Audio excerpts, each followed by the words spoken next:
Thanks for tuning in to Written on the Edge, Season 7, Episode 23. I'm Vance Bastian here with my co-host, S.A. Baz Collins, and we're really glad you're here with us. Howdy. On today's show, Veronica Carrera will join us to discuss her memoir. We'll follow that with a review of the movie Tangerine, and then Baz and I will share what's held our attention for the week. If you like what we're doing, support us on Patreon or hit our merch store. Now, let's get to meet Veronica.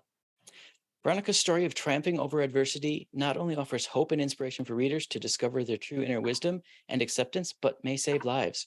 Hers is a story of love, loss, courage, and healing. Today, she's an avid triathlete and passionate advocate for human rights, a highly sought-after speaker, and a successful sales leader at one of the top tech companies in the world. She's also the creator and producer of the LinkedIn live show, 30 Minutes of Wisdom, Rising in Consciousness and Mindfulness. Veronica, welcome to our show. Thank you so much. Thank you for having me. Our pleasure. So where did the passion come to write your story? Where did that start? Yeah, so I was a public speaker. I was competing in a public speaking competition, and it was a speech that I titled 140 Miles of Life. So in 7 minutes, I gave the audience some snippets of my story. And as I was competing and advancing to the next part of the competition, there were some people who came to me and asked me, have you ever thought about writing a book? And that wasn't even in my bucket list to do that. And I thought about it, but I didn't take any action on it. And it wasn't until my grandma died about 5 years ago. She raised me after my mom died when I was a little girl. Uh-huh. It wasn't until she died that my heart broke wide open. And that opened something for me to have this time with myself to do that inner work, the healing, and also that reflection. And I started to write. And when I first started Vance and Sebastian, it wasn't necessarily because I felt I had a purpose. I just started to write because I knew there was a story I wanted to tell. And but it wasn't until I was like 1/4 through the book that as you're pouring out all of this information, and I realized and the story was so much bigger than myself. And I realized that I had a purpose to fulfill. And that's what drove me and inspired me all the way from that point to the end. So you said it's loosely framed on the Ironman competition, which is 3 grueling races in one. How did you frame your book with that as the backbone? Yeah, no, thank you. So the book, as you know, is called 140 Miles of Life, a Remarkable Journey to Self-Acceptance and Love. 140 miles, let me explain it so that people can understand what type of race is it. Is a 2.4 mile swim, a 112-mile bike ride, and a 26.2-mile run. So it finishes with a marathon. It's raced in this order and without a break. That's Ironman. And it takes about 17 hours to complete this race. That's the limit. I finished it in 13 hours. Nice. And the whole experience of training to finish this race was an incredible experience. And it taught me so much, particularly because when I decided to do this race, I did not even know how to swim. Oh, really? I was a terrible swimmer. I was a decent cyclist and a pretty good runner. But the experience that I explain in the book of learning how to swim, pushing through my emotions, overcoming these feelings of inadequacy, and get to the point that then you can picture myself in the Hudson River, because I was the Ironman here in New York City, when they take us on a ship in the middle of the Hudson River, and then you're throwing yourself in the Hudson with 1,000 triathletes. To get to that point, there was so much to overcome. There was so much that I needed to evolve to be able to then jump that day and finish the race. So how did you use that as the framework for your memoir? Yeah, so that in itself, the Ironman framed the memoir because it became like an opening, a door for people to understand my story. is about pushing limits, pushing beyond what you think you can do. And it's about having that atomic seed of hope that even though you think this is not possible for you, anything is possible.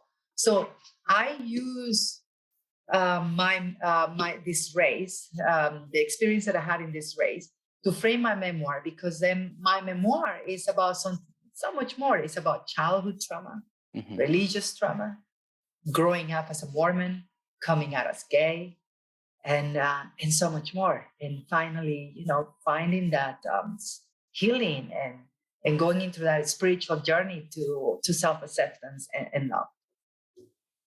Perfect. So you finished the race in due time. The memoir finishes on a note of victory as well? Yeah. So I finished the race in 13 hours, as you can see here in the story. But the memoir, I think it was a journey in itself, because as I was writing, I feel like I was changing.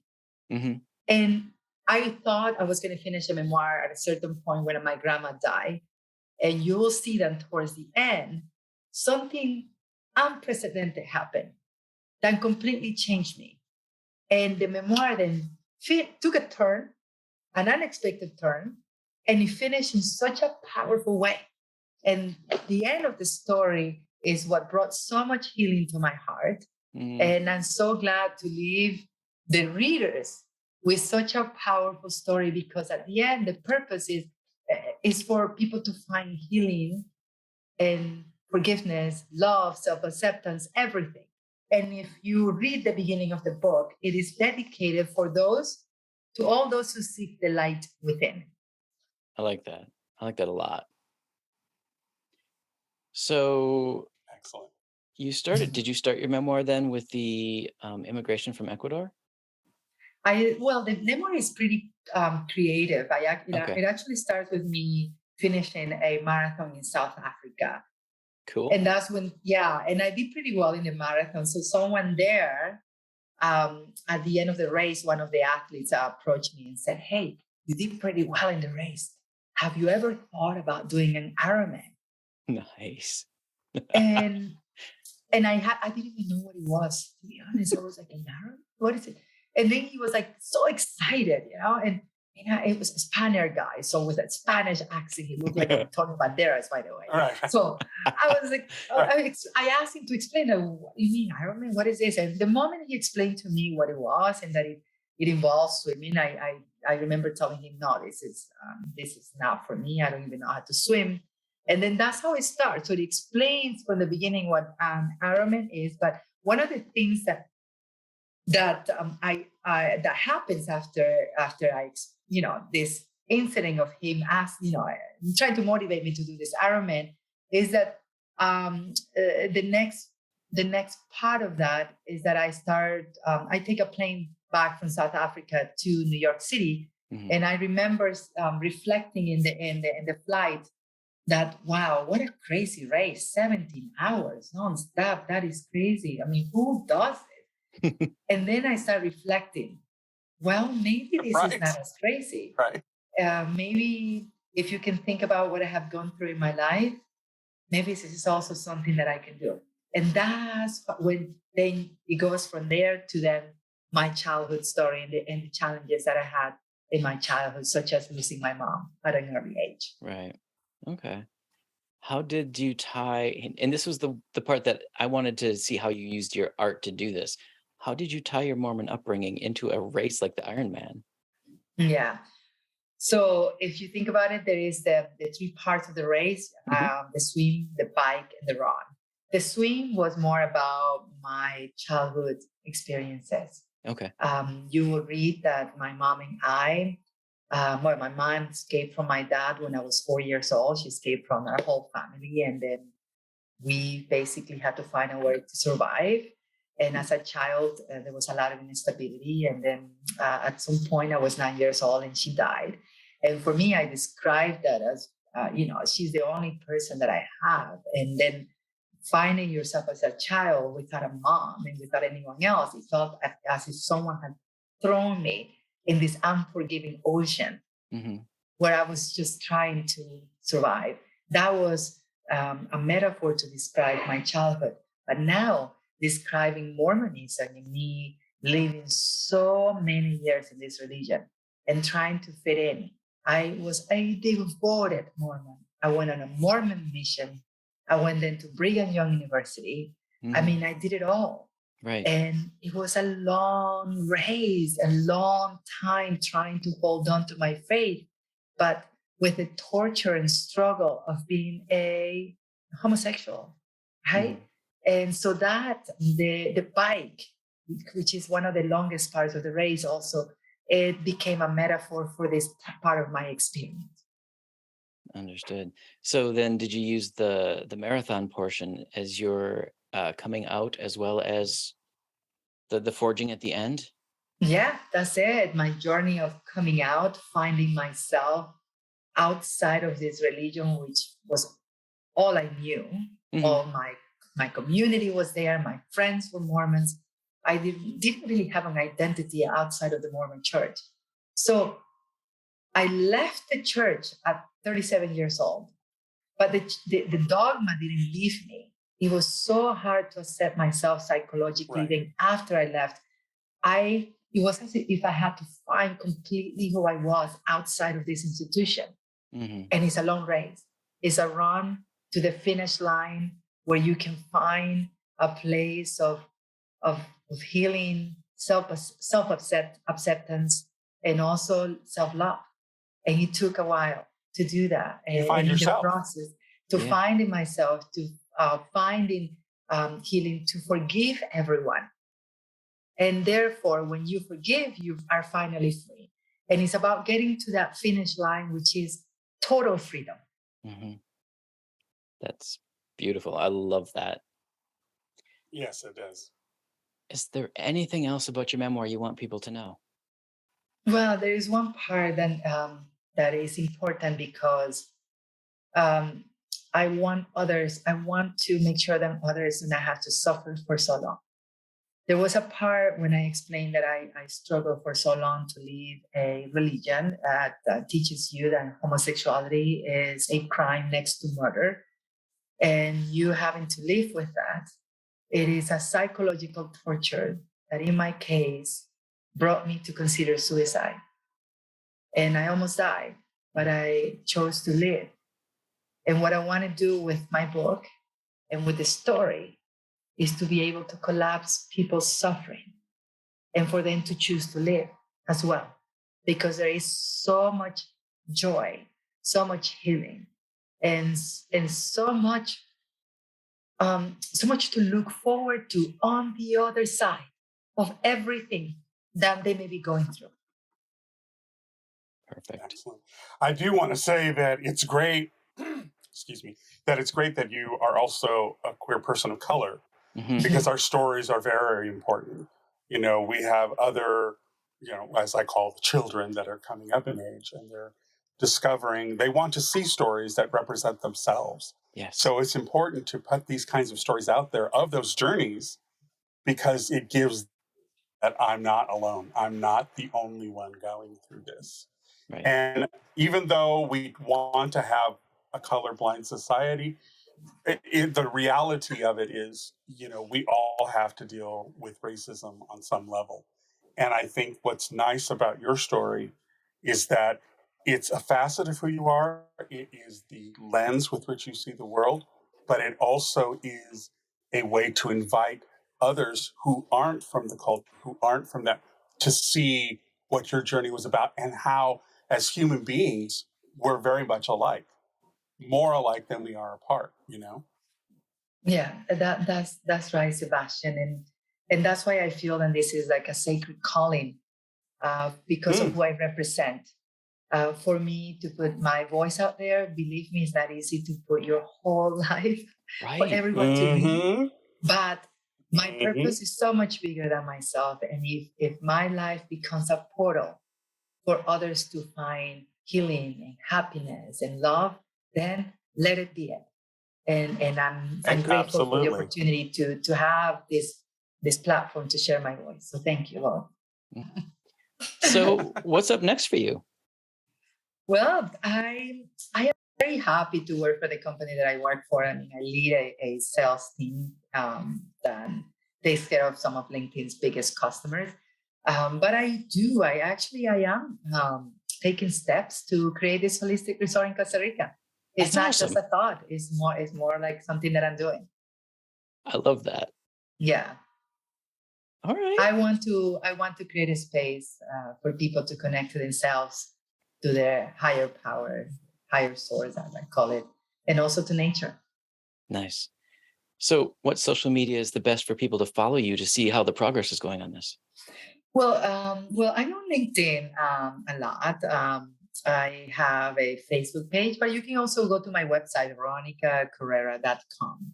And that's where once this materializes a little bit more, I will definitely add to my page what's happening in Costa Rica. That's awesome. Are there any final words of wisdom you want to share with folks? I just want to encourage everyone to continue to do the inner work, to continue to believe that reality is what we create. So the most important thing is for you to create a beautiful inner reality, the inner world, because everything on the outside is a reflection of what you have on the inside. That's beautiful. All right, folks, we'd like to extend a huge thank you to Veronica Carrera for being with us. Veronica, thank you so much. Thank you, Baz and Sebastian. My pleasure. Now, you can pick up your copy of 140 Miles of Life, A Remarkable Journey to Self-Acceptance and Love from anywhere that sells fine books, honestly. Yeah. Amazon is the best place, and I would love for people to post some reviews there as well. Perfect. Yes, ratings and reviews, everybody, you know that helps. And please help our LGBTQ authors, especially with those. Yes. All right. Veronica, thank you so much. Baz and I are going to hop over and go do our review of the movie Tangerine, but we look forward to hearing and seeing about your progress in Costa Rica. Excellent. Thank you, guys. Thank you. Have a great day. Bye. Bye.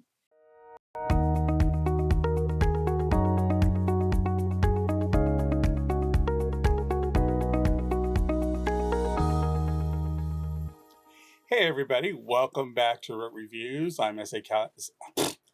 Gee, put the dentures back in. I'm S.A. Paz Collins. And here are my co-hosts. Vance Sebastian. Who can actually talk. And is highly amused at those who can't. Yeah. Oi. Today we're reviewing a very, very different sort of film. Different in many ways. It is a trans story. It is the seedy underbelly kind of story. It is also a story that was filmed entirely on an iPhone.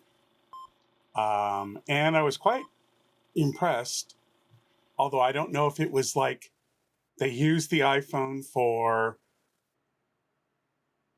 to exhibit that kind of immediacy and what was going on for the production to bring out the story. I don't know if the iPhone was planned or if that was a creative choice they made, or was it just by budgetary constraints?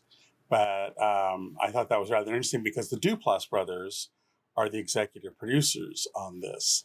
And if you don't know who the Duplass brothers are, they've done several things for HBO and they've produced a lot of mainstream media stuff. And they've dabbled in queer stuff here and there. So they have been telling our stories, which is really wonderful for them to do. But the movie we're reviewing is called Tangerine. And the brief description is: a hooker tears through Tinseltown on Christmas Eve searching for the pimp who broke her heart.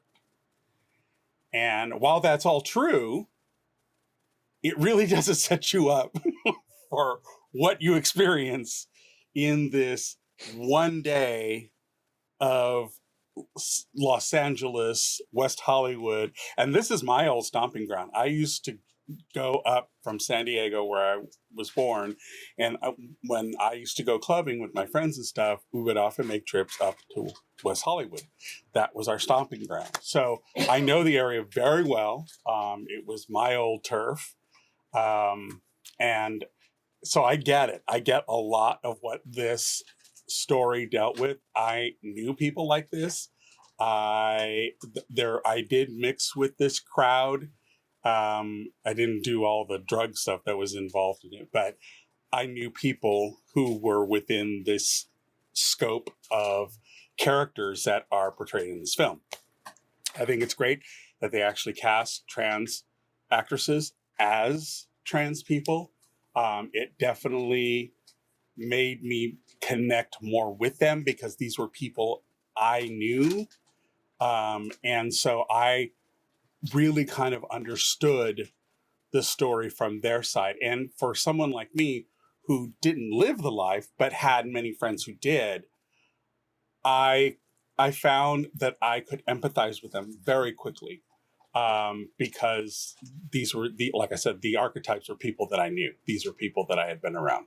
LA is, for all its glitz and glamour, the mother-in-law in this story of a cab driver has the best line in the entire film.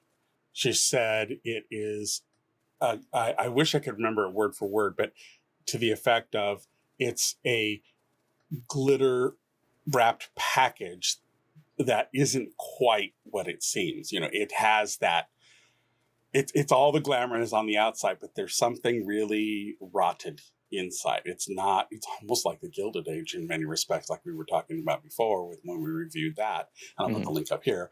But it just has that feel that no matter what level of class that you are in society, it's like there is a hierarchy within the hierarchy, and there are things that still can get to you no matter what level yet you're at, and it's just rather interesting. I found, having done the Gilded Age like we did, and then seeing this, which, it's modern, but it could easily have been back in the 1800s where the Gilded Age was. This is the oldest profession in the book, quote unquote. But I found it really interesting. And I like the fact that, and I don't know if it was another creative choice, but filming it on the iPhone, I don't know if they applied a filter for it or if they actually did the coloring in post.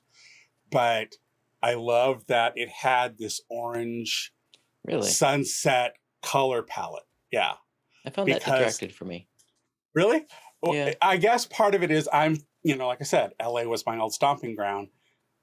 LA has that kind of cast. It really does. Even on the brightest, clearest day, which is not easy in Los Angeles, I'm just saying, it has this orangish hue to it. It plays to that end of the spectrum. And I thought it was interesting that for a film titled Tangerine, you had this slightly orange cast to it. And it was almost like, I likened it to that it was a sunset that never quite ends. And that's how these people live. They're on the twilight of everything. Right. So that's kind of my take on it. I do want to give kudos to the two lead trans actresses, Katana Kiki Rodriguez and Maya Taylor. I think they did a bang up job. They were 100% believable in their characters. And it kind of showed that no matter the hardships that they were all going through, they realized they were still stronger together. And so it does have a message of hope in the end, a very small one, but it isn't a complete catastrophe that can happen to a lot of people. It has all of the elements of catastrophe, though. Well, it does, yeah. But I knew people that were like this. This was their daily. That was a Thursday. Wow. That's all I'll say. So you go ahead and speak. Well, first we should warn people, I don't want to use the word triggers necessarily, but this film does center around drug use and sex workers. Mm-hmm. So it may not be your typical Easter with the family kind of film. Well, no. I found it difficult to watch, and not because of the subject matter, but because the production quality. And like you said, I couldn't tell if it was a choice to make it grainy and gritty, to give it that, we've been ground into the street feel. But it was grainy and gritty. And at times I was just like, am I watching a student film? Were these guys really professional? And you know, and go like ahead. I said, I'm willing to accept that that was a choice to mirror the lives that these characters were living. I get that. But for me, it took me a little out of the story. That said, the individual stories that were running through this, heartbreaking, train wreck, I couldn't stop watching. Yeah. Yeah. Which is funny that you say that because, okay, I'm going to bring out some of my past. These friends that I had that were sex workers, that were transsexuals, that, you know, that I was around in, and I'm talking like the late 80s, early 90s kind of time period. Mm-hmm. When, and I say, you know, that that this was kind of Thursday, but it really is. I mean, I mean that in every sense of that phrase, because the drama kind of what kept them going. I It don't is. know how, You if that definitely makes had sense. a group of characters for whom drama was the primary drug. There were other drugs involved, Yeah, but yeah, drama was the primary. If there was not that adrenaline rush of emotion involved in the drama, something was wrong, and they had to go make it. right. And I think, in a weird way, I think that heightened sense of constantly creating drama kept them from having a reflective moment of Oh yeah, where the fuck am I yeah. in my Oh, life. you know, the main character is very much written to have never actually looked at herself and her own actions. Right. And then you have Dinah, the white fish, as they Yeah. call her. Um, but you know, I think I think she has the moment in the film towards the end where she sits down and you really get a sense of her going, "How the fuck did I get here?" Yes. You know, and it's a non-spoken moment. It's just a visual, Mm-hmm.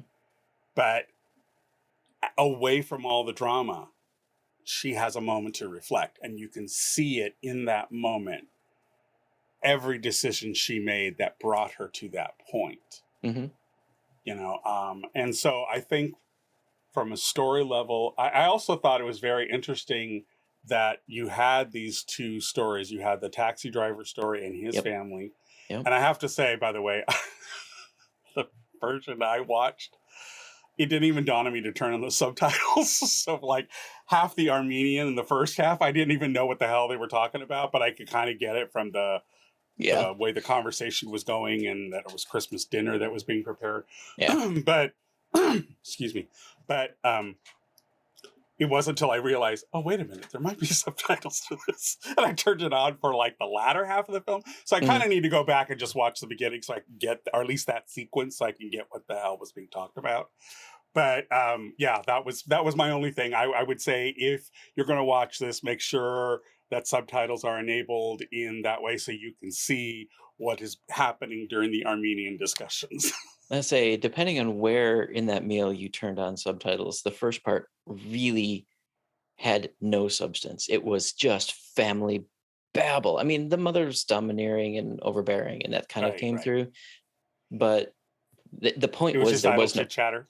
Yeah, the point was there was no point. The point was that this was so mundane and emotionally downing that that's why the taxi driver is stepping out. Mm.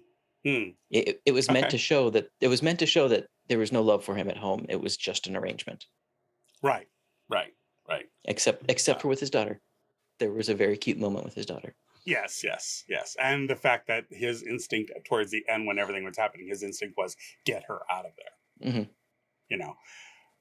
So you know, it has some really wonderful moments. I think when we finally do get to Chester and James Ransone, I think Ransone. I hope I'm saying his name right. Sorry, James, if I'm messing up your name. But I think he played Chester really well. I also knew guys like him, and I thought it was very legit. He was on point the whole time he was on screen. And the whole like, oh, this is a girl thing, I'm out. I knew guys that were like that you know, had their girls that they were around and managed.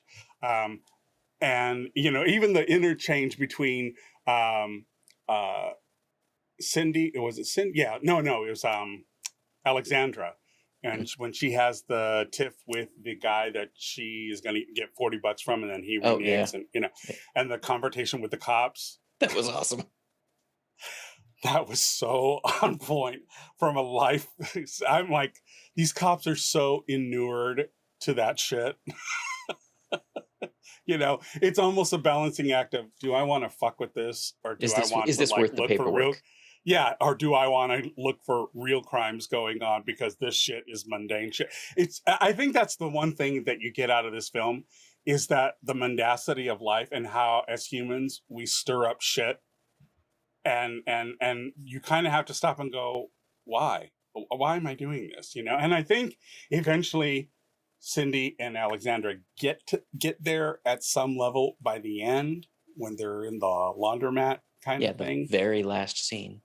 Yeah. I think they kind of do get there, and they begin to realize that they've got to start making better choices, and I think that that's the hope that's kind of implied in the end. It lets you think, oh, these two are going to figure it out.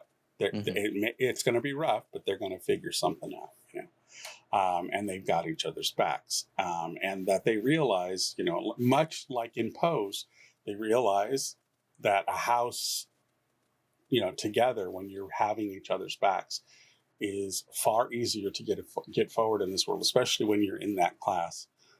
That it anything you can to increase your numbers, to increase your fold, and to help protect you, is what you need in life. And that's the most important thing. Boyfriends, lovers, whatever, customers, none of that is really the thrust of it. It's really the fact that you have someone you can rely on. Yeah, I'm going to dovetail on that, though. The bigger message is that their friendship, their found family, actually gets through their own betrayal to each other. Yes. Which is soul crushing once you get there. And I'm not going to spoil that. But I'm just going to let you know there's hope on the other side of it. Yes. So it is a very interesting film. I think it's an important film. Absolutely. Because we need to have, I'll put it this way.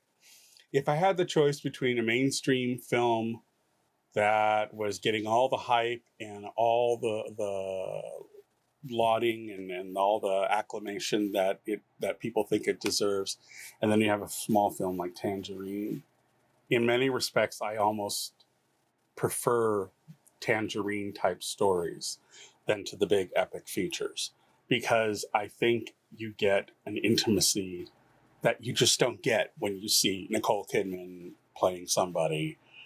This felt real. It felt rooted. It felt there was an immediacy to it and an intimacy to it. And I think as queer people, especially, we understand that. We may not live that life, but we understand the perils of our lives and where they can go. So we can relate to that kind of found family and characters and the drama.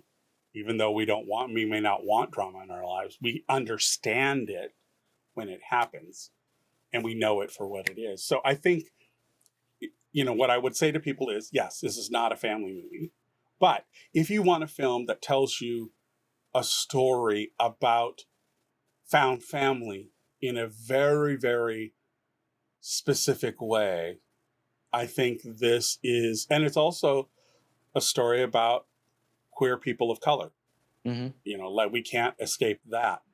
The fact that they call the one real woman in the story, or the one cisgendered woman in the story, Whitefish. Yep.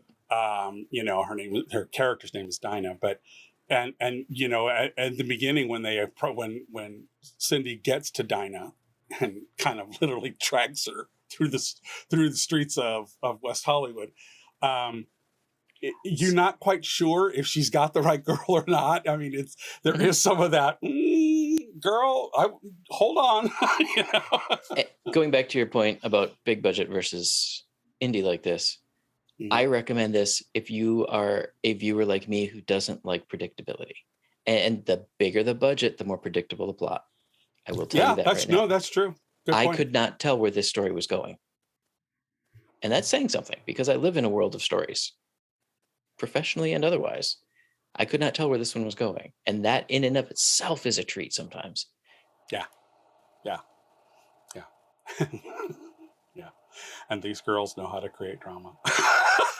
Do they ever? I mean, it's funny because for me, I saw the humor in it because, like I said, I knew women like this. I knew this life. And it was just there was and such the filmmakers were conscious of the humor, so I'm going to call it train wreck humor. Yes, yeah. I mean, this is a dark comedy.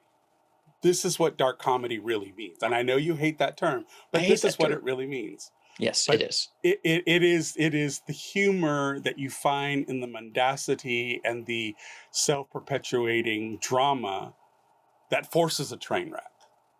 And I think part of it has always been to distract them from the poor choices that have happened or where they've ended up. Oh yeah. And you say it's much like a drug. Adrenaline's a drug. Adrenaline, and it's a self-perpetuating drug. You can create it on the fly. So anyways, let's get to our ratings. You want to go first? Certainly. So you're going to tell pretty quickly that I'm rating this because I didn't love the production quality, but I loved the story and actors. So overall production, I did give it a 3. And again, I'm willing to accept it was a choice. I just don't think it was the right choice for me. Screenplay, gave it a 4. It was exactly what it needed to be. A little hard to follow sometimes. And it's one you definitely had to pay attention to, especially when the Armenian family was on screen. Sound lighting score. Turn on the subtitles. Yeah. Sound lighting score. I gave it a 3 because on occasion it felt like the actors weren't mic'd properly, and they were really off balance sound wise to their other acting cohorts. Like someone was just standing nearer to the microphone than someone else, and I found that distracting as well because I do like good sound. Yeah, and it was interesting because now that you say that, there was one point where I went, that's interesting. Was when Alexandra and Cindy were walking and the camera's behind them, and yet their voices were much clearer than sometimes when you were facing them. Exactly. Yep, just weird sound things going on. Art direction, costuming, I brought that back up to a 4. I felt it was on point and exactly what it needed to be for the region of the world they were in. Casting 4, that this was a great cast. I didn't know anybody, so I didn't know what to expect from any of them. That was a pleasant surprise. Directing, also a 4. Like I said, I think the director could have made a couple production choices that would have brought that number up. Queer themes presented a 5. We have people of color. We have a man with sexual tendencies he doesn't want his family to find out about. Trans folks. I mean, sex workers. It hits a huge gamut of queer themes. So definitely a 5. Personal overall, I gave it a 4. Definitely see this. Yeah. Mine are much like yours. Overall, I gave it a 4. Screenplay. I actually, I want to give it a 5, but I'm going to stick with a 4. And that's only because I don't know how much of it was ad-libbed by Katana and Maya, who played Cindy and Alexandra, respectively. A lot of that verbal fluidity is very much a part of the culture. And so, they could have given them points and just said riff, So I'm going to say a 4 just to give them the play that they may have had that freedom to carry some of this off. I don't know that every word was a written word. Right. That's what I'll say. Sound lighting score. I didn't have a problem.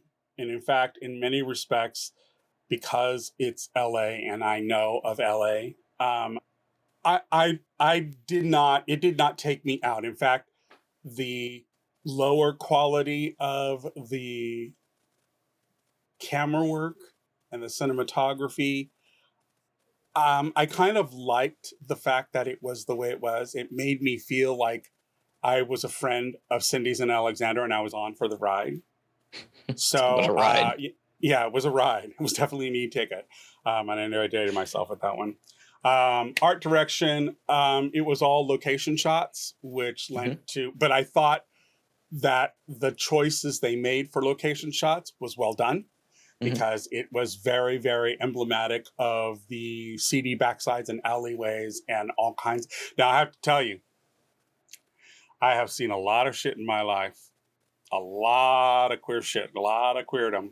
There is not much that will shock me. But girl, in a car wash, that's all I'm going to say. I was like, okay, this is new on me. Never put this one together. That was my, oh, wow. Okay. We're going to go here. Okay. You know? Working at the car wash. No. Anyways, casting, I give it a 5. I thought everybody was beautifully cast. I thought they all did their jobs. They acquitted themselves of their jobs, down to the minor characters. It all felt very familiar as far as like the Armenian family. Like you said, you got all of the, pick a little, talk a little kind of chit chat that happens amongst women who gather and start to talk. I just wish I had turned on the subtitles so I knew what the hell they were talking about. But anyways, the direction, I actually will give this a 4.5 because I thought that some of the ways that he used the iPhone in how he told the story, and I thought it was rather clever because I really paid attention to the side story of Razmik, who was the cab driver, and the time of day that what was going on with Cindy and Alexandra. And to film those two storylines and find the same sort of lighting, and they were at the same times of day. So the director did pay attention to that. And like so we should say 80% of this film takes place outside. Like yes. Impossible to control the lighting for the most part. Right, exactly. So the fact that their continuity person helped keep them on track with that, brilliant. Excellent job. So if anything, kudos to the director and the producers for gathering a good team on that level to keep things tight. Because I think if we had had a disparity in lighting and color, because that you can't control the sun, you can't control the sky. If it was filmed across different days, they were very careful to make sure they were matching. So that part of it, loved. Queer themes, 5. It is a must watch if you like Pose, if you like seeing stories of people who are trying to overcome obstacles in their life. This is that kind of a film. It has a lot of dark humor. It has a lot of self-perpetuated drama. But as you say, it's like a slow-moving train wreck. And it is a surprise. It does take you places and you're just like, oh, okay. Didn't see that coming. Okay, we're gonna do this. Okay, put my money on the dashboard. So overall, I give it a 4.5. I really, really enjoyed it. It is like I said, I knew people like this, and in a way, it made me think of them again, which I think is probably the best compliment I can give the film. So very nice. That's our ratings for Tangerine.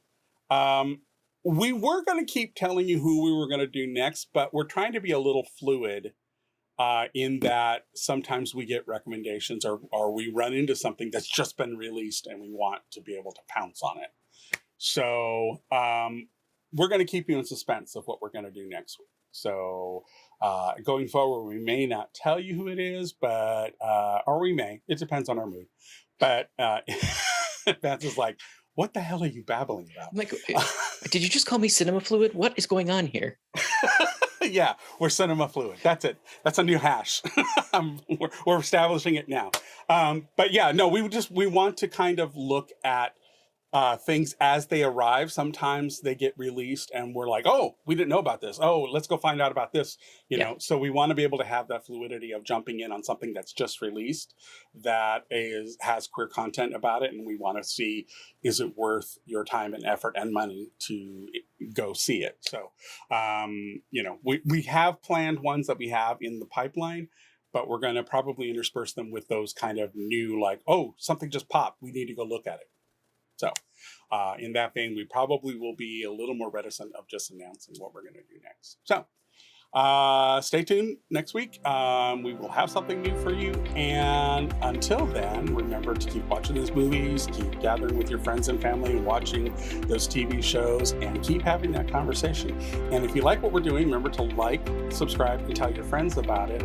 And please, let people know what we're doing here. We want to be able to be a conduit for queer people and their allies, their friends and family, to find content of queer media stories that we think are worthy of your time and money. So, until then, this is S.A. Baz Collins. And Cinema Fluid Vance Bastion. I'm done with that hash show. I know you are. Saying we'll see you at the movies, guys. Take care. Bye.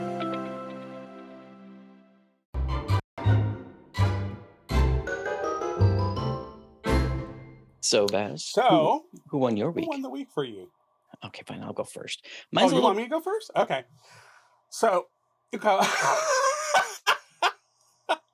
this is some hit show. I think there's a delay, and it just killed the conversation. All right. Well, mine's a bit controversial, but controversial, I think, in a good way. So after the Black Lives Matter and the cancel police movement happened, some states actually did start to pay attention. And last month, Virginia joined about 20 other states banning ticket quotas for traffic cops, like banning them flat out. There are no more ticket quotas in that state.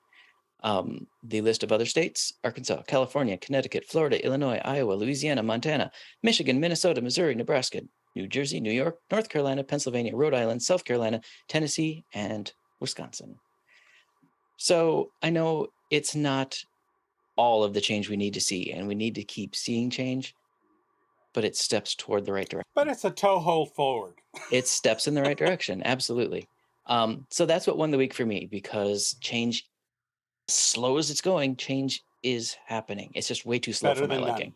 Yes. What about you? Better than none. Mine is, I just watched a film that I think might appear in a future review. Breaking news. I watched the new release of Fire Island, written Joel Kim Booster. And Joel Kim Booster has won the week for me because his screenplay is so on the money, smart, it's crisp, it hones very closely to the Jane Austen prejudice. So it's kind of like the gay Pride and Prejudice for the community. And he did it in a really beautiful way, a very funny way. And he brings the whole racism, classism thing into it from a queer perspective, but yet still honing to that Jane Austen kind of, way of showing the differences in classes. Well, this had racism added on top of it, and how queer people of color are often the most invisible in the queer community. So I really think he won the week. I would love to see this film nominated for at least Best Screenplay, because I think he did a knock it out of the park job. And I'm really happy because he's been a stand-up comedian, really hasn't done a lot in media. So I'm hoping this really opens doors for him, and I think it's a great on his part. So happy that this movie was made. Nice. So we may review it. I'm just putting it out. By that he means we will. It's going to be in the next episode. Just saying. All right, folks, Written on the Edge is produced by Rogue Ravens Media. For our disclaimers, links to social media, our listen stations, or to sign up as a guest, visit www.roguepodcast.com. If you enjoy learning about new artists, please like and subscribe so you get the alerts for new episodes. Tune in next week for your queer media fix. Bye. Bye now.